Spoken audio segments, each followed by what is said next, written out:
Hey, this is Paulo, and this is Mind Your Own Business. Hi, everybody. I have Olga here. She's the CEO and co founder of Lucinetic, which is basically changing the world as we know it. They're implementing AI to help with letters of recommendation for students, but also for hiring in the workforce and real estate and whatever you can think of when it comes to recommending someone. Not only that, but she's been in Caltech in the high ed industry for a very long time within the healthcare space, creating programs left and right from the ground up. So she's big into creating, leading teams to succeed, but also she also has an amazing story, personal life story. So Olga, thank you. How are you today? Thank you so much for having me, Pablo. I'm doing very well. It's an honor for me to be, your third or fourth guest. It's very exciting. So I'm very excited for you, and I'm so thrilled that you would choose me to do this. Oh my God, thank you very much. So first question I wanted to ask is, what's your why, or what made you like create this company that you have? Yeah, that's such a great question. So, we kind of always felt that in order to solve a problem, you really have to be very close to the problem. And so, actually, my technical co-founders, Constantine and Greg, they had the kind of technical expertise to be able to implement the software and the technology that we created, but they really needed it for themselves in academia. And so they kind of realized that the reference ecosystem is kind of ripe for disruption, and nobody's really doing anything about it, right? So Cicero established letters of recommendations in like 45 BC, right? And so for 2,000 years or so, nothing really changed very dramatically. Wow. And so Greg and Constantine kind of brought that creative and technical part, and they shared their vision with me. And I was so excited about it because I kind of brought in more of the sociological and the kind of the societal change that burns deep inside me.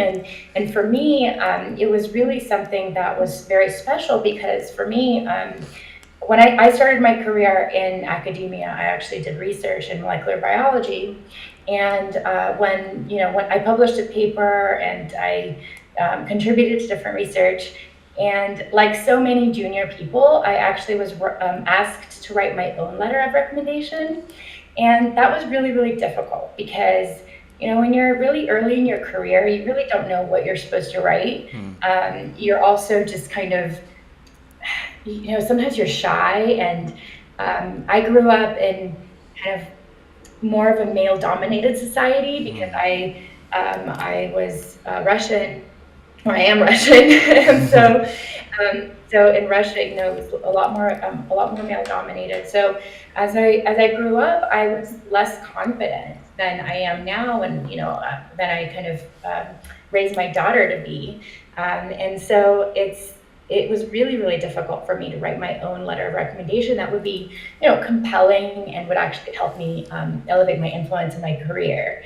And so when Constantine and Greg talked about bringing kind of those three things together, that creative, that societal, and the technical, it was really, really exciting for me.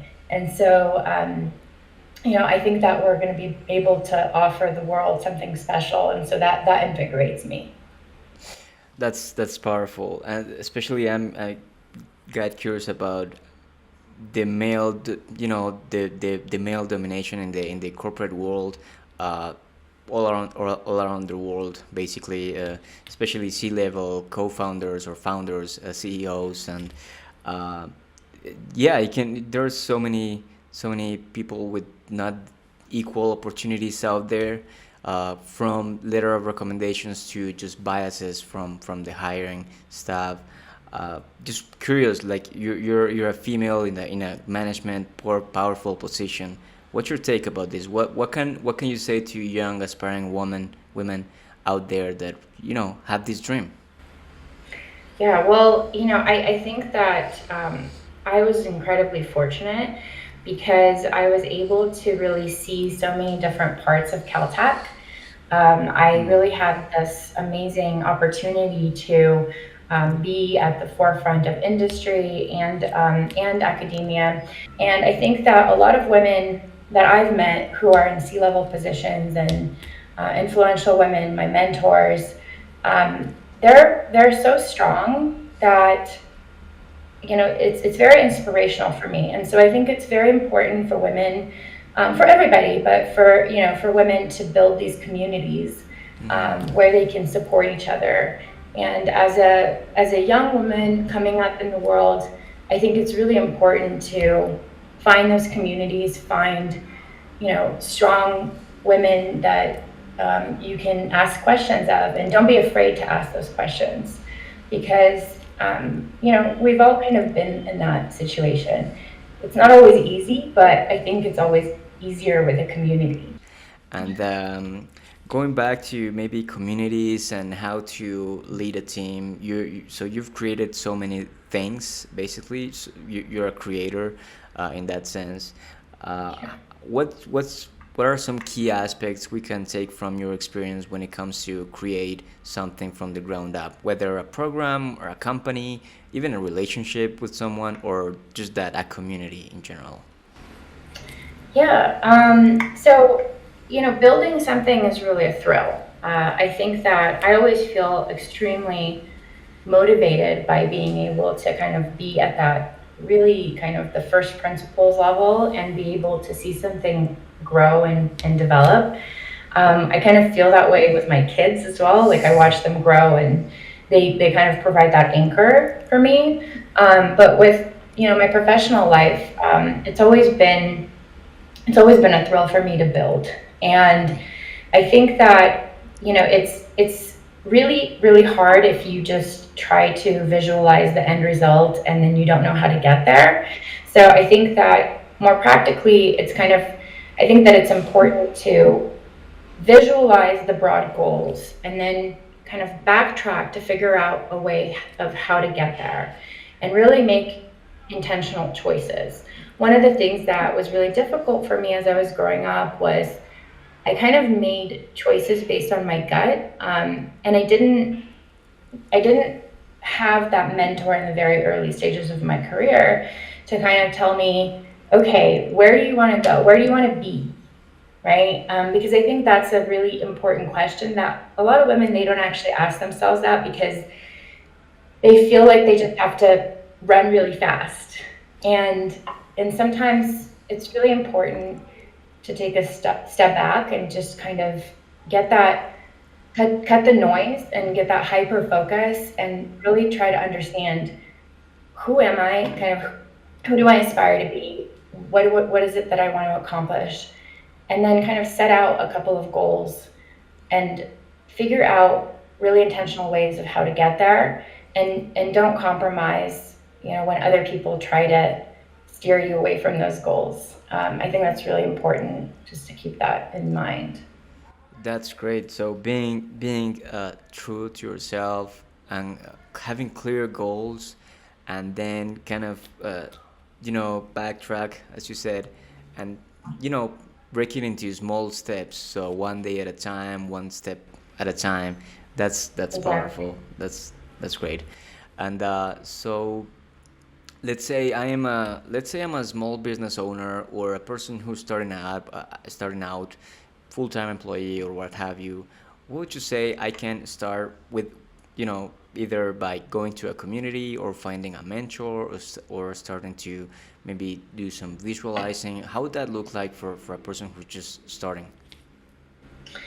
Yeah, that's such an important question, right? Because it is really sometimes it's really hard to know where to start, and so I think that it's very important to find somebody who really believes in you, Mm, even if it's just a friend and maybe somebody that doesn't have experience in whatever you're trying to build. I think that finding that cheerleader finding that person who's just going to be there for you is really important because there are a lot of challenges in kind of mental health and all sorts of other just more kind of practical challenges that come along with starting a business, but it's also really exciting. And so I think that having a partner and being able to share the ups and downs with that person is really important and really valuable. So I think that all of the practical things can come, but I think that kind of setting a foundation where you have your community or you have your person, I think that's the most important thing. Because then you can always kind of go back to that person and feel safe and kind of have that anchor. And Olga, I'm curious. So, what skills do you think you need to have to be that strong, whether for a C-level position or just anything in life? You need to be mentally strong. But what skills do you believe people need to have nowadays, especially just to be successful? Yeah, I think so. I think there are practical things that are really useful, right? I think that, of course, computer science has gone quite far ahead. And, at Caltech, for example, the number of computer science undergraduates has increased exponentially. But I think that there are different skills that you might want to have for different careers, right? So it's such a broad question when you talk about it in a practical sense. But I think that more kind of maybe more philosophically, but I think most importantly, I think that it's really crucial to have humility. And so I think that humility is sort of at the center of the three pillars that I carry with me in my kind of journey to building this business. And one is that it's not really about me, it's about the success of my team and about the success of our business. That, guides me because sometimes egos get in the way, right? And so this is one of the things that really always keeps me centered.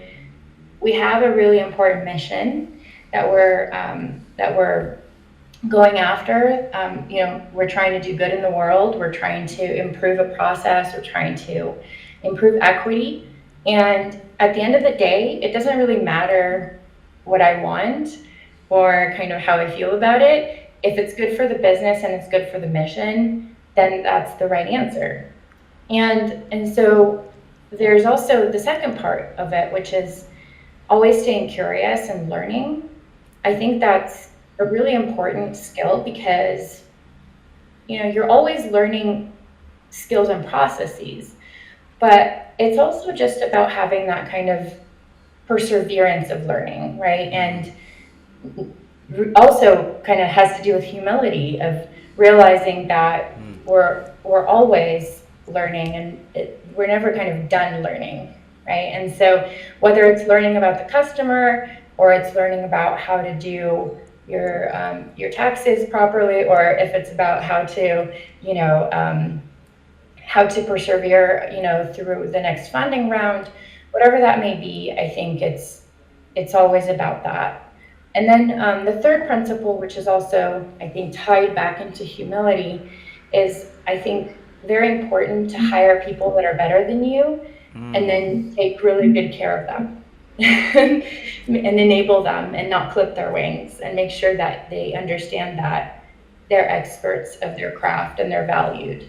I think that's super important because when you surround yourself with people that are better than you, you're always learning and you're growing. And you're going to be successful and everybody's going to be successful and your business will be successful. So I think for me, those are kind of my guiding principles. And so they all have to do with humility. So I feel that that's kind of the central theme. And just, I think we kind of covered this, but I was about to ask about the mindset of a founder and the mindset of what you've done so far, and actually the impact, how you're impacting your community in general. But what I'm hearing you say is that being an open-minded, learning, being, uh, trying to grow always, trying to learn, being humble. Is that maybe the mindset, or is there more to it? Maybe you have something along the lines of just, I don't know, connecting, working out, meditating. I don't know. Is there is there something else to it, or maybe with that's enough. I mean, I'm not saying that it's not enough. Sure, no, It's I not easy to do, understand. but yeah. Yeah, definitely. Look, I do for my personal kind of growth, and I do MMA and yoga, and those are kind of very different different types of exercises, different types of things. But I find that MMA and yoga balance me, so I can kind of implement um, implement those depending on how I feel. That does balance me. But also, I think that it's really important to take care of yourself and have hobbies. It's really, really hard. Sometimes it's I guess sometimes it's easy to fall into the habit of working all the time because you're really trying to build something. And I'm guilty of this. We're trying to build a startup, and so I I'm definitely working all the time. I'm living and breathing Lucinetic. I dream about Lucinetic. I wake up thinking about the thing I was thinking about the night before. It's kind of part of me, but it's also very exciting and it fills me with joy. And so I think that finding that kind of passion about what you're doing is really a gift. And I think that it's very important to realize that the path to finding that joy in what you do is almost never linear, right? I think you try different things, you fail, you get back up, you try something different, and eventually you find something where you feel really like you're filling that kind of need um, to kind of make an impact in the world in whatever way that means to you at the time. And talking about failures and how to fail, how do you bounce back? Or, I mean, what I'm trying to ask is, do you have a favorite, quote unquote, failure? Something that really, you had a hard time doing that, or, going through that, navigating that. But at the end, looking back, it actually made you a great person, or just, you know, was a great teacher for you. Yeah, so I think this is a super important question, actually. A lot of young people today, especially buried in social media and kind of the internet, I think that failure is very hidden these days. Mm. We kind of are accustomed to seeing everything in this perfect light or whatever that perfect means and at that time. And so I think a lot of young people today feel that if they fail or if they show failure, then the social consequences will be disastrous for them. And so I think that what's this is really important, and it kind of goes back to what you were talking about with community and also women, what I was saying about women empowering women and kind of giving back, and trying to raise the next generation of women who are resilient. I think it's really important to note that research is 99% failure, right? Maybe 99.9% failure, right? And so whether you're in the lab or in a business situation, you're still experimenting and you're going to fail 99% of the time. Mm. And, the success is worth it every time. And so it's not even failure, it's learning, right? We do things, we experiment. In a startup environment, that's what we do all the time. We test something, it's not quite right. We change it, we test it again. I think that if we looked at it as failure, we would maybe stop, but it's just learning. And so I think that it's really, this is something that always kind of keeps me grounded because I did have the privilege of doing research when I was younger, when I was, just out of college. I literally failed like most of the time. And so having a publication, having published results is really, it's really a treasure. And getting to that treasure is hard work and practice and a lot of failure. And so I think that that is a really important concept to kind of carry on to other generations and to make people feel comfortable with that feeling, right? And kind of allow for people to lean into that feeling of failure, learning, right? Right. And that it's essential. It's essential for success. But I think if I think about a very specific moment in my life where I'm very glad I failed, it's when I was in my undergraduate career, I thought I would become a paramedic. And I actually got my degree, my license. I went to the separate school to get my emergency medical technician license because I really felt like I need to give back to the world. And this is kind of how I envisioned giving back to the world, is through medicine. And after I already graduated, I went in the ambulance one time and I quit after that because I realized it wasn't for me, Okay. and I think that I'm so grateful to have had that experience, right? I'm so grateful to realize that that wasn't for me, because people who perform medical miracles should love doing that. That should be their calling, right? And it wasn't my calling. So I'm so happy that I failed so that I could actually continue on in that search for my calling. And that led you to the scientific, approach with biotechnology that led you to Lucinetic today. Just like in a Exactly. nutshell, but yeah. So, Oh. thank you very much. Before we end the interview, Olga, I wanted to ask about any books or recommendations, webinars, podcasts, YouTube videos that you recommend to people that really impacted you. Yeah, yeah. So there is actually, it's kind of unconventional, but there's a book that is called Life Gets Better.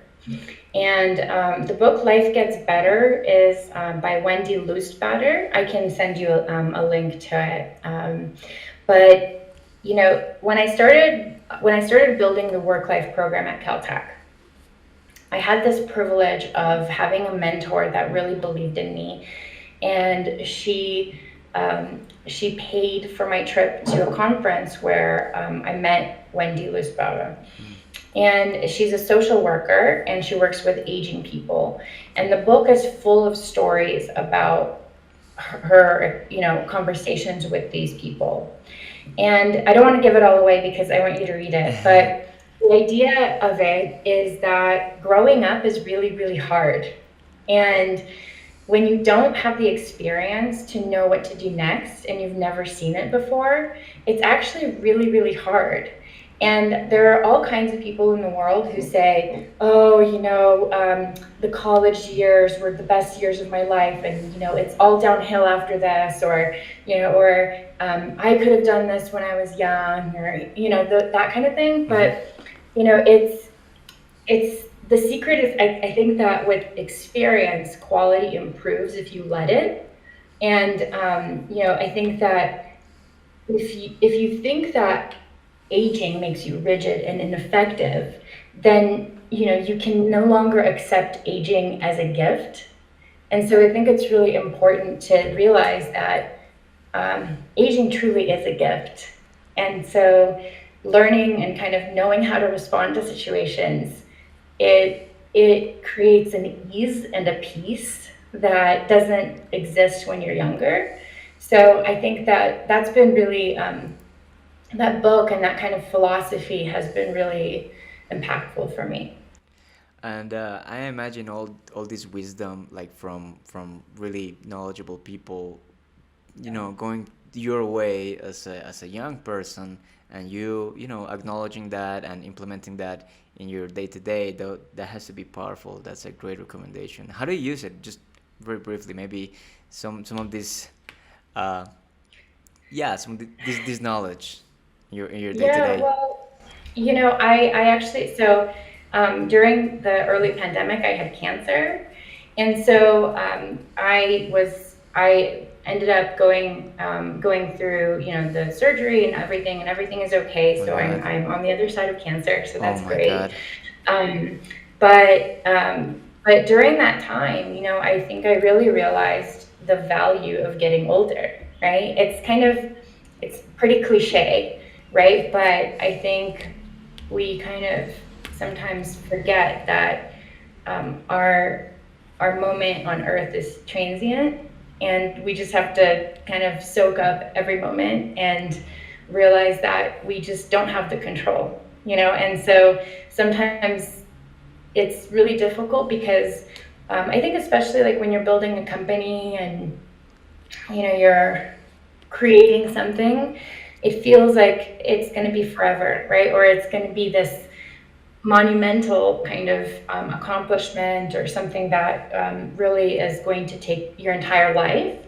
But I think that that's why it's really important to kind of take it day by day and have those plans, but also just be able to enjoy and take the time to really kind of stop and smell the roses, so to speak. Oh yeah, that's powerful. Thank you so much for sharing that.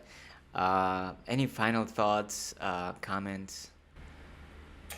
Well, I really appreciate you doing this interview and kind of giving me the opportunity to talk about Lucinetic and kind of my past. And I really, really appreciate that. And so I just wanted to mention that we did have a press release come out today, and we do have a waiting list open on lucinetic.com. So if, this kind of letter of recommendation ecosystem is interesting for anybody who's watching, please go to lucinetic.com and sign up for the waiting list.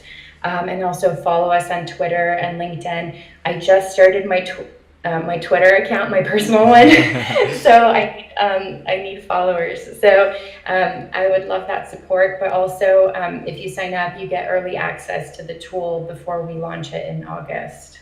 So All yeah, right, there thank you you. go. There you go. Olga, thank you so much. I wanted to actually acknowledge you for being such a strong person, such a great leader, creating so Thank you. much for you, your family, your community, and everybody around you, even like going far and beyond.